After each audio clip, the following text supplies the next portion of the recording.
So sometimes if you have more than one group for your scatter plot, you might want to know what the relationship is for each group rather than just your entire data set overall. And that is absolutely something that you can do. You can create individual trend lines, etc. But what we're going to do first is we're going to start out by sorting our data to make our lives easier down the road. And so what I've done is I've highlighted all of my data. I'm going to come over here to the Data tab to sort. We're going to sort by gender on the cell values, A to Z, just fine. And then now we can see that our data is all sorted. So the next step is going to be to come over here to the Insert tab, and we're just going to insert a scatter plot. And right now it's going to be a blank square because we haven't selected any data. And that was intentional. We intentionally did not select data before creating this scatter plot, because what we're going to do now is we're going to make sure that we're under that Chart Design tab, and we're going to select our data. So over here, under Legend Entry Series, we're going to add, and we're going to call this first one female. Our X values, we're going to grab over here. This is why we sorted it. Just grab those. And for the Y values, you want to delete that first, and then grab these Y values over here, and then we can click OK. And then we need to do the same thing for males. So we're going to add again, label this one male, X values, starting here, coming down, right there, and then Y values, delete that again, and start here, come down, and end there. Okay, and we will say okay, and come back up here. And so here is our scatter plot. And so what we can see is that males and females are different colored bubbles. We want to get rid of these nasty little grid lines. I just want them to go away. I don't want to format anything, thank you. And we can format our axis again to make it similar to our other one. And so we'll just say run it from 30 to 90 to spread it out a bit. And then if we wanted to, what we should do is change our dot shapes so we have both different shapes and different colors.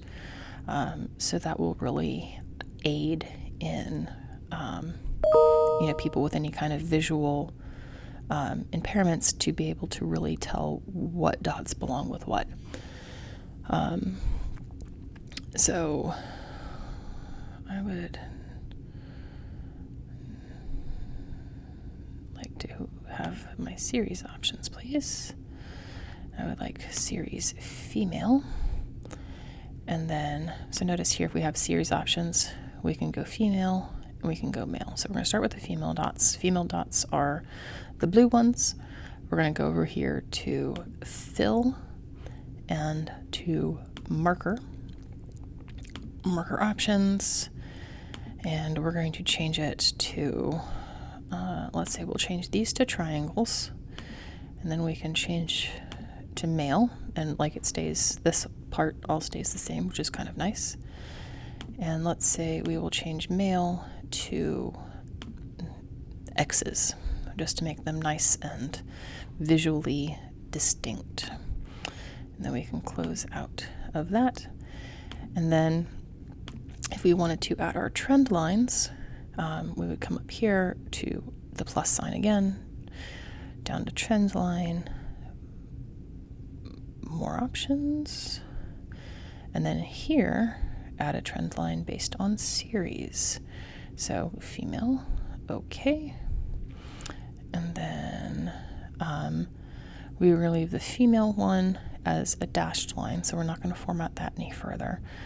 But we're going to add another trend line, more options.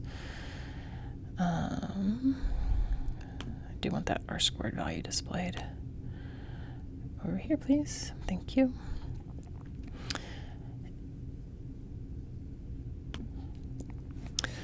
And then to get the trend line for males, we're going to come back down here, more options, male, okay, thank you. But notice that it's still a dashed line. And again, since these are simulated data, they're kind of stacked. But we would also like the R squared value on the chart. Maybe we'll scoot that over there. But let's come back to this trend line, please.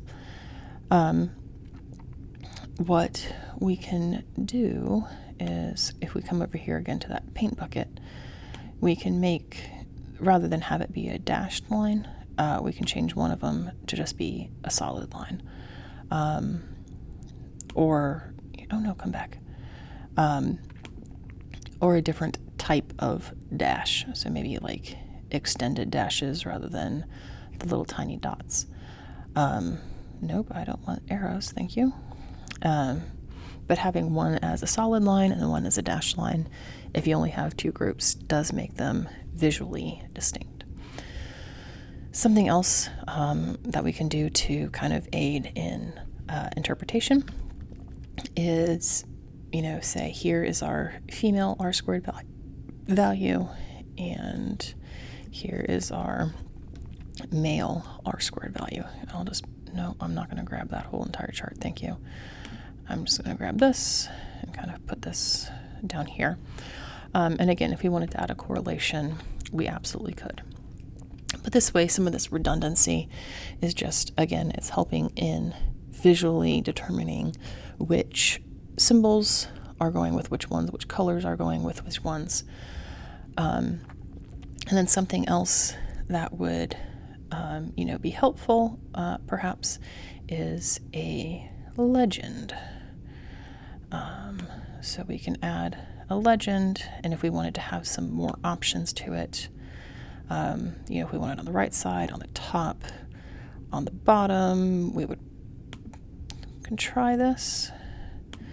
We are probably going to want to do this, however, to make room for that legend, so it's not, stacking on top of our grid lines. So you're just going to have to kind of shift things around a little bit. And it's showing you these are the female dots, and this is the linear regression line for the females. These are the male dots, or X's, I suppose, and this is the linear regression for the males. So you have, got some extra space here. You have a lot of this redundancy built in. So you have the different colors, the different shapes, the different style of lines. You have the female and the male values clearly labeled as far as which R squared goes with which, and you have a legend. So you don't really want any of your viewers to wonder what exactly it is that they're looking at. This just aids in clarity.